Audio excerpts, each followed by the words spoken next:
Hi friends, Shannon here, Cards by Shannon Lee. I am a creative crew member with Scrappiness, here today to create a spooky card for Halloween season. I am going to use some Halloween products and some not so Halloween products. The first one I'm starting out with is the birch tree with cardinal backdrop. I'm not going to use the cardinals, but I am going to use the birch trees, and I'm not going to use the frame. I'm going to use one of the ghosts from the Boogie Ghosts. I'm going to use the moon from Love You to the Moon. And I'm going to use the sentiment from Stick It To Me. And this is, the sentiment reads, "No time to talk, there's spooky shit to do." And here's an example of the little, what do you call them, a voodoo doll, I guess. A colored sample of that. And finally, the spooky cute purple double-sided premium cardstock. Haven't decided. I know I'm going to use one of the spider webs. There's a purple spider web and a pink spider web, but I'm not sure which one I'm going to use. So let me put this away. I'm going to grab my die cutting machine, and we're going to get to die cutting our background. I have a few pieces of previously used double-sided tape, but I keep using it until I lose the stickum on them. I'm going to take a 4 1/4 by 5.5 inch piece of black cardstock. I'm going to put that right up in the corners, the top corners, and I'm going to wrap this piece of tape around. Make sure that's still in the corner. Wrap that piece around the corner, and that will hold that in place. Flip it around and wiggle this into these corners. And grab another piece of tape and wrap that around again, just like I did the first piece. Then we're going to stick it in our die cutting machine. And when I do big backdrops like this, I like to give it a little bit of an angle so it doesn't go straight on like this. Then you get that clunk when you are turning your die cutting, turning the wheel for your die cutting machine. So I want to get it kind of centered in there, but I want to send in one corner at a time. Pull this back and roll this through. Sorry, my camera's wiggling. I'm gonna bring you in a little bit closer here. There we go. And we are done with our die cut piece here. Remove our tape. And that'll go in the garbage since that's all cut up. But what this die does is it cuts out a frame. Can you see that? It cuts out a frame separate from the pieces, so you can, if you were to use the entire die the way it was intended, then you could paper piece this together. But what I'm going to do is I'm going to just use this, the hillside with the birch trees, and we're going to set that aside. And these are going to be scraps. I don't need these. Put those in my trash can. I'm going to stick the frame into the die, the package where I keep my die. I've already got one more in there. I did a little practice run on that. Stick my die back in the package. There we go. And next, we are going to do some ink blending with some Distress Oxides. I'm going to start out the, I cut the moon from the Love You to the Moon and Back out of a piece of scraps cardstock.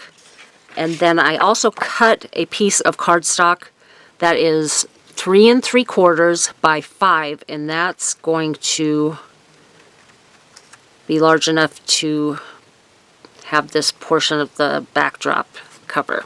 We're going to do some ink blending. Let me grab my sticky mat, my Lazy Susan here. Put this down. I'm going to take the plastic cover off this. This is fairly new, so it's very, very sticky. In fact, I was doing some ink blending with some brushes, and it pulled some of the hairs out of the brushes. That's how sticky this is. And this is an Alta New grip mat. I'm not sure if Kat still has any left in her store, but at one time we did have some. let's see, 1, 2, 3, 4. Let's see, right about there, I think. So this piece of cardstock is longer than, this is with the moon cut out, is longer than the cardstock we're going to do our ink blending on. But what I'm going to do is, since there are holes in the die cut moon, I'm going to do some ink blending on the back, or I'm sorry, on the cardstock through the hole that I die cut. And that is going to give us the indentations of our moon. And I'm going to use Distress Oxide. The colors I'm going to be using today are Black Soot and Dusty Concord, Milled Lavender, and Spun Sugar. And starting with Black Soot, I'm going to ink up my little sponge ink blenders and come in onto our cardstock, just going around there with the Black Soot. Give us some darkness for those craters of the moon. And since we're going to be coming in with some more ink blending our spooky background, I'm not going to leave this too light, because the oxides, you can layer the colors on them. So when I start with our next color, which is going to be a light color, it will lighten this black moon that I've started here. So let me grab this off of here, and there's our moon. I didn't quite center it, but that's okay. It'll look good. Okay, next is Milled Lavender. And what we're going to do is create the brightness of the moon with a light color. And I'm going to I inked up my dauber, tap off on my lid so it takes off some of that excess ink, so I don't get too any real streaks, I guess. I want it to come on light to start out with. And we're going to make this kind of halo around the moon. This is a little light. There we go. Halo around the moon, just doing little circles, overlapping that moon just slightly. Spin my dauber so that the outside portion that I kind of have tilted up gets contact with the paper. Grab that excess ink from the lid and go a little bit wider around the moon.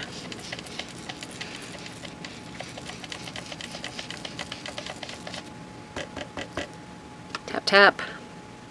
Pick up a little more ink.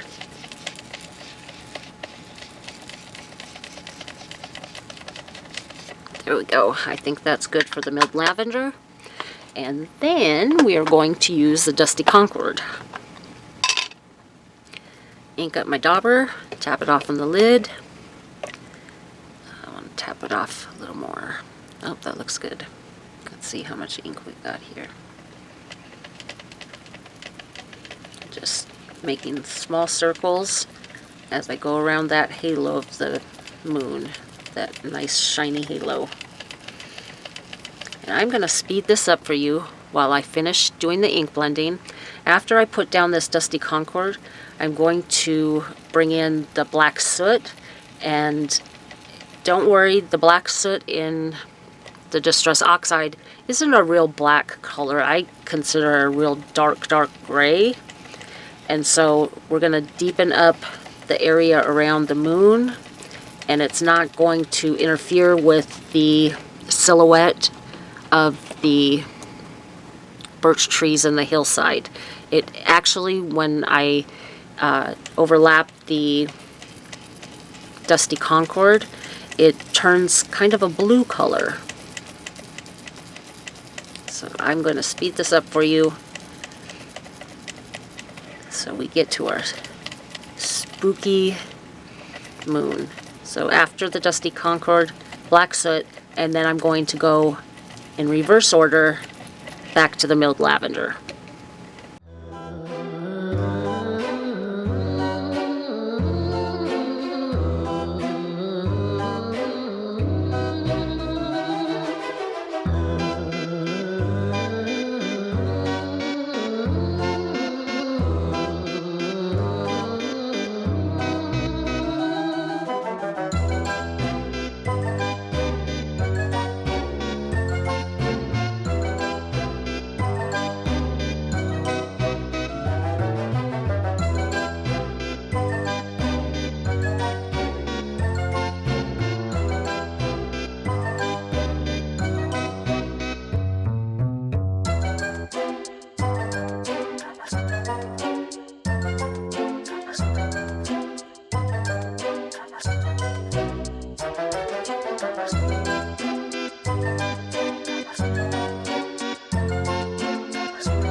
Next, I'm going to take some milled lavender, and just on the outer edge of the moon, I'm just going to add some of this light purple ink, just flicking that on the outside of the moon. And then when I'm finished with that, we'll add some spun sugar to blend out that edge, give it a little bit of pinkiness. And we'll try to leave the center kind of stark white, just the outer edge a little purpley pink.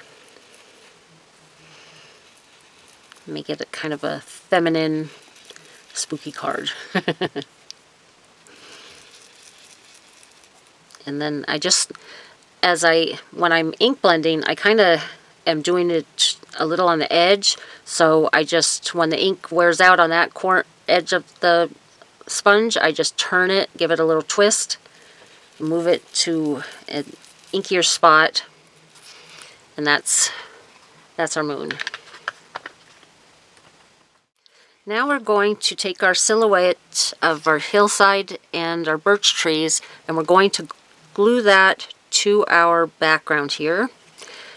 A lot of you have asked about this glue tool, and what it is a My Sweet Petunia glue press, and it comes with a bottle of the Nouveau Deluxe Adhesive Clear Drying Craft Glue, and it also comes with an empty bottle of this style. And all that you do is, I believe it comes with two different tops, a very thin needle top and then a thicker one. I use the thinner. You just pop that right in there, give it a push to seat that, and you're ready to go. There is in the bottom of, let's see if you can see, in the bottom of there's a little pink silicone stopper, and that's where the needle rests on, and it creates a seal so that you don't have to continuously poke the tip of your glue with a needle. I absolutely love this tool. Kat has just got these into her shop. So just like all of the rest of the products I've used today, there's a link in the description box below if you're interested in making a purchase of the My Sweet Petunia glue press. I know that since I started using this, I have not stopped.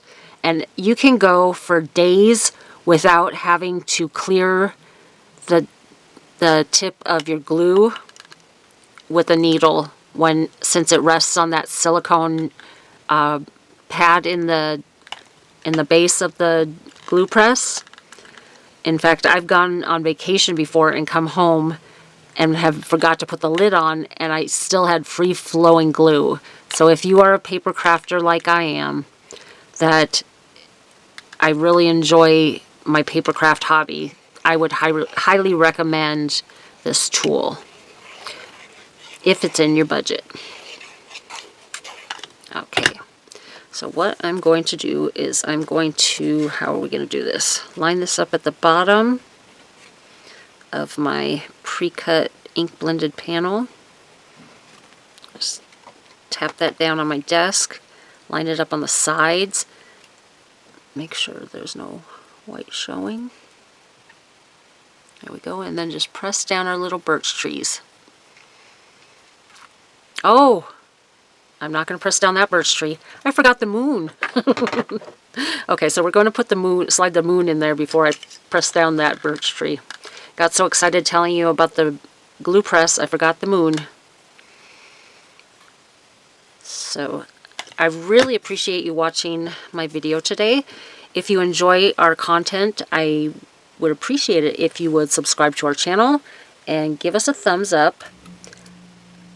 All of us at Scrappiness really appreciate our viewing audience. So I'm just going to slide that over that dark circle, and there's our pink moon on our spooky background. There we go. I've already stamped and heat embossed with white embossing powder on the sentiment onto a sentiment strip, and I'm just going, and it's a stitch sentiment strip, and I will have a link for those listed below. And I'm going to attach that down here in the bottom right hand corner. Attach our little ghost.